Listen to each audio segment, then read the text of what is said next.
सर्वभूतेषु शक्तिरूपेण संस्थिता। नमस्तस्यै नमस्तस्यै नमस्तस्यै नमो नमः। या देवी सर्वभूतेषु कृष्णरूपेण संस्थिता। नमस्तस्यै नमस्तस्यै नमस्तस्यै नमो नमः।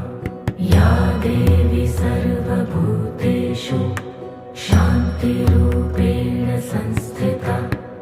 नमस्तस्यै नमस्तस्यै नमस्तस्यै नमो नमः।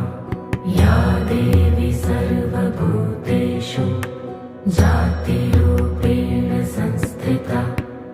नमस्तस्यै नमस्तस्यै नमस्तस्यै नमो नमः।